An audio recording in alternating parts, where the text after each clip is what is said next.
So welcome to my Thor Love and Thunder spoiler review. 2 weeks late, I know. I've been really busy. I have not really been up to doing it. I saw it 2 weeks ago. I've been really busy. I've been trying to catch up on other things. I saw Nope. I saw Nope a second time. I'm gonna try to do a spoiler review on that tomorrow, probably. Also, a lot of stuff on Comic Con that I want to talk about a bit. And I wanted to see this movie again because because of a few things. One, I kind of wanted to see it in 3D to see if that helped my experience. Two, I kind of just wanted to see if I enjoyed it the second time, because admittedly this is what I did with Doctor Strange 2. I didn't really enjoy that movie, and I thought maybe a second time in 3D would help improve that. Well, I can officially say that the 3D experiment has failed, because that has happened twice now with Doctor Strange 2 and now Thor Love and Thunder, where, oh, I hope a movie's going to be better in 3D, and honestly, no, it didn't help at all. And thirdly, during my first screening of this movie, the movie actually cut out, and I kind of walked out. And it's like, this is a good time to use the bathroom because the movie's not actually playing right now. And then I walk in, and then it was already playing. So I was hoping, I was thinking, oh, if I go see it a second time, I may have missed something that I didn't catch the first time. Nope, didn't miss anything. It was during the Omnipotent City scene. It's literally when Korg is calling for the goats. That's it. I missed nothing. See, this is why I don't get excited for things, because if I get excited, I wind up disappointed. So, welcome to my Thor Love and Thunder spoiler take, because now I've finally seen it, I have some time to finally talk about it, and why it's not a terrible Marvel movie. Honestly, it's not the worst Thor movie either. Like, Thor: The Dark World still exists, and honestly, I would rather watch this over Doctor Strange 2, because I think Doctor Strange 2 is a massive disappointment. This is just more well-intentioned but very uneven, and there's so many things in this movie that I just don't like. There are a few things I do like, though, so I will talk about that throughout the video. So let's get into it. I'll talk about some of the characters, some of the scenes, some of the action scenes, what could happen in the future for these characters, and anything else in between. So let's start off the main character himself, Thor. Like, what's he doing? Well, in this movie, I saw at the end of Endgame, he's going to join the Guardians of the Galaxy for a bit. And it's like, okay, that could be pretty interesting. See what he does there. Hopefully pops up in Guardians of the Galaxy 3 and see what they do in another Thor movie, maybe. But that was when I thought there was definitely going to be another Guardians movie. There definitely wasn't going to be another Thor movie at that point. At least I don't remember. And it turns out the Guardians of the Galaxy are just wasted in this movie, but I'll get to them later. So, he goes off on this whole mission because he sees that there's someone killing all these gods, so he goes to New Asgard for help. And during this time, he runs into Jane and all that. Fine, I guess. Ironically, his relationship with Jane, I thought, was better than it was in the other two Thor movies that she appeared in. It definitely felt like a more realistic relationship to me, honestly. I loved their banter between each other, and I don't know. I definitely saw them as a couple more in this movie, even though at this point they were not really a couple anymore. He also has, also, interestingly enough, I can't speak. Interestingly enough, his relationship with his new weapon, Stormbreaker, is... Ironically, he has more chemistry with that than he does with Jane in the first two Thor movies. That's interesting. Like, I kind of loved, like, how, even though, like, he kind of wants Mjolnir again, he wants his hammer back, and he also has Stormbreaker too. I thought that was kind of funny to me. I don't know why that was funny. It's like, okay, that's kind of... After a while, it was really funny to me. Also... and again, I mentioned he's kind of looking for purpose in this movie, and so I kind of saw it again the second time when it was like, oh, he's gonna find out that maybe he should be a really good dad or something, because he can actually kind of see visions of the kids who were kidnapped in this movie and kind of like give them advice, kind of make them smile, kind of joke with them a bit, even though they're in prison. Yeah, that's a really good time to actually do it, Thor. Really good timing. Not. But anyway, it kind of all builds up to the fact that at the end, in eternity, he makes a promise to Jane, and he makes a promise to Gore the God Butcher. After they both die, he's like, I'm going to raise Gore the God Butcher's daughter named Love, who I actually did not realize this until the end credits. Love is actually played by Chris Hemsworth's daughter, so that's really interesting. And they had good banter, so that was really nice of him to do. I assumed that he got his daughter in the movie somehow, but... that was really sweet of them. And I guess it's like a really family picture because his two other kids play him at a younger age, and his wife also appears in the movie, which I did not realize until a second viewing. So it's nice, I guess. The relationship with Love is cute. I kind of want to see where this goes because, at the end you see that Love has Stormbreaker, Thor has his hammer. Wouldn't it kind of make more sense to have the daughter have the hammer because that's probably lighter, and he has the Stormbreaker because that's probably heavier? Wouldn't that make more sense? Yeah, I know Thor was pining for Mjolnir this entire time, but it just, I don't know. Let it go, man. Let it go. Let go of that hammer, dude. But I'm still interested to see what happens. They're definitely gearing it up towards another Thor movie, which honestly I wouldn't mind, even though this movie was kind of a mess, honestly. But I'll take anything, I guess. So let's move on to Jane Foster. What's going on with her? Well, she has cancer. Stage 4. It's really bad. Even Darcy's not really making jokes about it. It's really bad. You know it's really bad when Darcy's not making cringe jokes. Anyway, she has cancer. It's stage 4, and she learns that she winds up reading a book that says Mjolnir actually has powers to, to heal her, like to have good health and all that. And you see in the flashback, which admittedly was a good flashback, Jane and Thor's relationship was really sweet and really fun to see them. Really sad to see them break up because that wasn't really explained in the other Thor movies. And this, looking back on it, this just does not make sense. Thor goes to Mjolnir and goes, protect her at all costs. And it's kind of implied that Mjolnir's going to protect her. There's like a little symbol on the hammer that no one sees. And then when Jane gets the hammer and starts being Mighty Thor, the hammer just starts sucking up her energy and makes the cancer worse. Yeah, that's really good job, Mjolnir. You're not protecting her at all. You're draining her. And also, like, it literally says it would provide good health. Clearly it doesn't. It's lying. It's like, ugh, I hate that they kill her off in this way. Like, okay, Jane Foster was not really the greatest character in the MCU, but they did her so dirty in this movie. Just so dirty. Oh my god, I hated the way they did that. Oh my god. And I didn't really like her as Mighty Thor, honestly. She kind of... I don't like using this term because I know a lot of people throw it around whenever there's a female hero in a movie. But I felt it here mostly. I felt like she was a Mary Sue. I didn't like her character. I didn't like her as Mighty Thor, honestly, because it just seemed like she knew automatically what to do. Like, at least Thor had training. At least someone like Valkyrie is a warrior. And admittedly, she wasn't strong when we first saw her in Thor Ragnarok, but then when we saw her at the end of Thor Ragnarok, she was great in battle and such.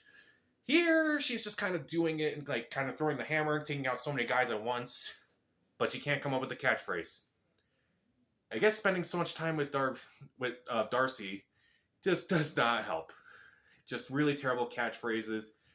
And I guess that's a joke that she's really terrible at catchphrases. I didn't laugh. It just wasn't that funny to me. And I'm complaining about her mostly because she kind of acts like Thor in that way. Kind of like, throw the hammer, just do everything perfect and all that. And even though Thor kind of gives his powers to the kids for a brief time, and I didn't really have a problem with that because the kids were kind of acting like kids first rather than like Thor first. Here she's kind of acting like Thor first and acting like Jane second. There's a difference there. And also, I forgot to mention this, with Mjolnir, the whole thing where it's like draining her life, basically draining her energy and such, that reminded me of what happened in Iron Man 2 with Tony and the arc reactor, and how that thing that was supposed to keep him alive was actually killing him, and that kind of provided an interesting dilemma in the movie. It's kind of the same thing to me. I did not like that, honestly. But I will say this, I do think that she gave the best performance in this movie for her character, I would say. I thought she was fine in the first Thor movie, terrible in the second Thor movie, but everyone was terrible in that movie. But here, probably the best by default, not really saying much. And then, like, at the end, after she's very wounded in battle, you see that she's very weak, the cancer is spreading faster, and she can't use the hammer anymore. She'll likely die if she uses it one more time. But that doesn't stop her from, returning to the Dark Realms, to the Shadow Realm to, save the day and such. And eventually she dies in eternity, and since she died in battle, she'll go to Valhalla, and yet, see in the end credits, Valhalla's there, and she meets Heimdall there, and hopefully Heimdall will get to do something, because he never does anything in any of these Marvel movies, ever. Oh well. Next, let's talk about Gore the God Butcher. When I heard Christian Bale was cast in this movie, I thought it was very interesting, kind of seeing Batman come back and be a villain and kind of like being really dark villain again, like kind of like imagine like Batman with a bit of like Patrick Bateman and such. I'm talking about Christian Bale, like performances and such, obviously. And the opening scene is when I knew this movie was going to be uneven, because it's this very tragic scene where Gore is, he's kind of like lost in the desert with his daughter Love. She dies, and it's very heartbreaking and sad. And eventually, he comes across these gods. He finds food that he eats, and the gods are like, "Yeah, we're not going to provide eternity to you." In fact, they're like joking and such. Automatically, that kind of sets a weird tone for the movie, and that's when he gets the sword and such, and he kills the god who said, "Yeah, none of this is real." And it's like weird. This is more like a blessing, not really of a curse. That was cool, and again, that was very uneven because immediately afterwards we go to Korg's narration about Thor and what he's been up to with the Guardians of the Galaxy and such. That was just very weird for me. And it basically set up the entire tone for this movie. It's going to be dark, but then fun. Weird. Like the last movie was pretty fun. This movie is just odd. Anyway, I also know, like in the comics, he kind of looks like Voldemort, how Voldemort looks in the movies. And they tried desperately to like not make it seem like he looks like Voldemort. Well, I don't think they really succeeded, because he still looks a bit like Voldemort. And also that scene with the snake in the cage with all the kids, where he just rips the head off and he's like, "What? You enjoyed it? You enjoyed it earlier." Like, that was admittedly funny, but I'm like, you still remind me of Voldemort a bit. You're not magic per se, but the fact they have a snake and you look like him, it's just like, this is just Voldemort again, isn't it? Anyway, lackluster use of him. After he kills that one god, and admittedly that's really cool, the god has like gold spilling out of him. That was really cool. But yeah, that's the only god you see him kill. You do see like videos on the Guardians of the Galaxy's monitors saying he's killing us all, and he uses his shadows to kill other people throughout the movie. You don't really see him kill anyone. For Gore the God Butcher to not really kill anyone, that's really disappointing. So I can definitely tell that Christian Bale's kind of having fun with this performance and trying to like match like the improv style that Taika Waititi usually has with these movies, but I was kind of underwhelmed by the use of him throughout the movie, and I kind of wish that there was a little bit more. Again, I think I said this in my spoiler-free review. There's a 4-hour cut of this movie somewhere, and hopefully there's more of Gore the God Butcher in it. Anyway, Zeus is really fun, played by Russell Crowe for like a minute. Zeus is pompous. He's an asshole throughout this entire movie. His banter with Chris Hemsworth is really fun. Other than that, the movie does set up what might happen in Thor 5 if we do get one. Zeus sends his son Hercules to go after Thor. That could be really interesting to see. Hopefully we actually get Thor 5. Anyway, let's move on to Valkyrie, who was a massive disappointment in this movie. Oh my god, like nothing's really done with her in this entire movie, to be honest. Like, you could see her as the King of New Asgard for a bit, barely. You could see her in battle. She gets wounded immediately and is out for the rest of the movie. Okay. You could see her potentially in a relationship. Hopefully an LGBT relationship. Not really. She does kiss the hand of one of the maidens in Omnipotent City. And Korg mentions that she had a girlfriend at one point. That's it. I'm all for LGBT representation. But that's just not really enough. I feel like they could have done a lot better with her character in this movie. Her relationship with Jane is admittedly fun. For the couple brief scenes, the one in Omnipotent City, and when she realizes that Mjolnir's kind of draining her energy. Other than that, she doesn't really do much in this movie. And then there's Korg, played by Taika Waititi, who, honestly, I didn't like him in this movie. I didn't like his narration. His improv was really terrible, especially the bit with the goats. I kind of cringed during that scene where it's like, this is the best you got. This is a 4-hour movie, allegedly, and this is the best you got with your improv. The dude's really funny. I love a lot of his movies, and I really enjoy both of his shows, What We Do in the Shadows and Reservation Dogs, but here, it was just really bad improv. Also, it's revealed that he's part of the LGBT community. Everyone in his race is male, which, wait, didn't he say that he had a mom in the last movie? Again, I'm all for LGBT representation, but You got to do better than that. At the end, you see that he's met another Korg, kind of, but he has a mustache, and they're going to make a baby together. Admittedly, it was kind of funny, but at the same time, it's like, you can do better with your LGBT representation, Marvel. Like that scene in Endgame where one of the directors of the movie cameos as a gay man grieving. That was actually really good. But you could still do better. Anyway, moving on to the Guardians of the Galaxy, who might as well not even be in this movie. They're in the movie for about the first 10 minutes, and that's it. Yeah, they don't really get to do anything. Like, I don't even think that a couple of them even said lines in this movie, like Drax or Mantis. Nebula said a line. It wasn't good, but she said a line. You don't really get to see too much of like what they did after Endgame and between Endgame and now. That was really disappointing, and I don't know what they'll do for Guardians of the Galaxy 3 at this point, because it's like, oh, are they going after, who are killing all these gods? Like, that's going to be really weird in Guardians of the Galaxy 3 when they're on a completely different mission and they don't even mention what happened in Thor Love and Thunder. Like, they clearly see that someone's killing all these gods, and they're like, and Thor's like, I'm going to go off on my own and find Sif. But Guardians of the Galaxy are like, okay, we'll do this as well. We'll go figure out what's going on. Yeah, they're not going to mention that in Guardians of the Galaxy 3, are they? Not at all. Yeah, that just doesn't make any sense.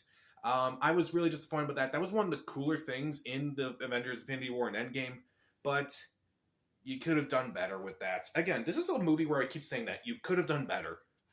And clearly they did. They just cut out a lot of this movie. Anyway, moving on from that, moving on to some of the jokes. There were some jokes that worked, some jokes that didn't. Again, I mentioned the goats. The goats were just awful in this movie. Like, the screaming goat joke, that's a hard thing to say for me, apparently. That got annoying really fast. That was a joke that died as soon as it started. Like, can we just stop with the screaming goats, please? Just stop. They're not funny. Okay, there were two funny scenes with the goats. One is when they're screaming on, Peter Quill's ship and all that, and they won't shut up, and they're trying to figure out what to do with them, really. And Thor goes, when all fails, we could just use them for meat, and that's when they shut up. That was funny. And afterwards, when they land to the Shadow Realm and such, they scream. That was funny. But other than that, it was just annoying. Just stop. Just stop. And the goats were a gift from the people that Thor saved, even though Thor destroyed their temple. I think it was kind of a punishment gift. It's like, we gotta get rid of these somehow. So let's give them these really annoying goats as and say it's a gift or something. Yeah, that'll do. Oh my god. Thankfully, they're not in the movie too much, but when they are on screen, they're just annoying. Also, there's this one bit in New Asgard, Infinity Cones, which looking back on it, that seems a little distasteful. Like, imagine if we took a real-life event, like a real-life tragedy, and turned it into, a store or something. Turn it into a playground, even. That would be pretty distasteful, wouldn't it? This is a massive event where, half of the world got destroyed, half the population died, just disappeared for years. But yeah, let's turn it into an ice cream parlor. They didn't really think that through. Did they? No, they didn't. Again, I felt a lot of the improv in this movie just didn't work, where I felt like a lot of the improv in Thor Ragnarok was great. Here, not so much. It just fell flat. I just didn't laugh. Like, I didn't laugh a whole lot in this movie. Even, like, the surprise cameos in this movie, like, I knew most of them. I knew Russell Crowe was going to be in the movie. Yeah, I even knew Matt Damon and Melissa McCarthy were going to be in this movie. That was not really a surprise. At least, again, I go back to Thor Ragnarok. Thor Ragnarok had that cameo, and I was laughing because that cameo is just hilarious to me. It's really funny because, not only is he playing Loki in these fake plays, but he played Loki in Dogma. Like, that makes sense. That's hilarious. That joke is funny on so many levels. Here, it's just the same joke again. And I knew Melissa McCarthy was going to be in this movie. I figured, she's going to be Hela in the play or something that they do now. And yeah, that's what they did. She was fine.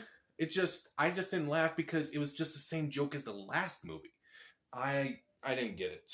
Anyway, there were a few jokes that worked. Again, Thor and Stormbreaker's relationship is kind of funny throughout this entire movie. The moment with Sif I thought was pretty funny. Weird that this is one scene with Sif, is honestly the best I've seen her in any of these movies. How is that possible? Like, she's in battle, she's the last one living. Thor goes up to her and, he goes, "What happened?" And she goes, "I was in battle and now I'm just waiting to die so I can go to Valhalla." And he goes, "You do realize you have to die while fighting, right?" And she goes, "Oh, shit." Like, that was funny. That was hilarious. Like, the timing was perfect. And, she loses her arm, which is sad. And I think Thor went, "Your arm's probably in Valhalla." That was funny. That was dark, but it was funny. That was like one of the only really funny scenes in the movie. Dark, but hilarious. Also, the fight scenes in the beginning kind of were funny, like when all the Guardians of the Galaxy are fighting, but Thor is just sitting and contemplating. That was funny to me. And also, like, when he's, like, meditating and, Peter is like, "Hey, Thor, we need your help." And he gets on Stormbreaker and uses it like a broom, like he's the Wicked Witch. That was funny. The line from Korg's narration where he's like, "He loved a wolf woman on a woman wolf." Like, that is the funny improv that I kind of wanted from this movie. Instead, we got trying to make goat sounds. That takes up quite a bit of improv, unfortunately. I didn't like that. So anyway, the action scenes, I thought the action scenes were pretty cool overall. The battle with the Guardians of the Galaxy trying to save that alien race, that was pretty cool. Especially when Thor basically kind of takes over. Even though, like, he destroys their temple, which is unfortunate, it was still pretty cool to see. The fight in New Asgard was pretty cool. It kind of introduced the shadow figures, which I thought was pretty creepy at first. That was really well done, except for the whole Jane thing appearing. And also, I didn't really like in the scene that they kind of cut away from that fight to have Korg do another narration where he goes, "Yeah, here's what happened with Thor and Jane." Even though that was cool to see and nice to see, it just kind of destroyed the flow of that scene, unfortunately, because they cut back to the battle. And it's like, did they just pause and just have this whole flashback? It just didn't make sense to me. The fight in Omnipotent City was funny but brief. The Shadow Realm was kind of brief overall. It's the first one, at least, when Korg has Thor, Valkyrie, and Mighty Thor all tied up. That was kind of brief and basically took out Valkyrie for the rest of the movie, which was unfortunate. And the final fight with the kids, again, I said, I'm not going to harp on the kids too much because they're kind of behaving like kids rather than acting like Thor, which is kind of like my main problem with Mighty Thor is that she kind of just is Thor and she kind of had no training whatsoever with it. It just didn't make any sense to me. I don't know, I didn't really complain too much about the other Disney characters who have been called Mary Sue's, but here I had the problem with it. And I try not to talk about that in honesty, because I know that that's just a hot button topic for a lot of people. And I know that it's just not easy to talk about. I didn't complain too much about some of the other characters, and I try not to. Here I just saw it. Anyway, moving on. The Shadow Realm I thought was alright. Nothing really the action scenes are fine. They just didn't really blow me away too much, is what I'm trying to say. The scene in Eternity, he wishes to have... Thor convinces him that love is the most important thing. But I guess Thor was talking about, like, the actual emotion of love. But he didn't realize Gorr had a daughter named Love. So after Gorr dies, basically his wish for eternity was to save his daughter. Thor convinced him to, save his daughter instead of kill all gods.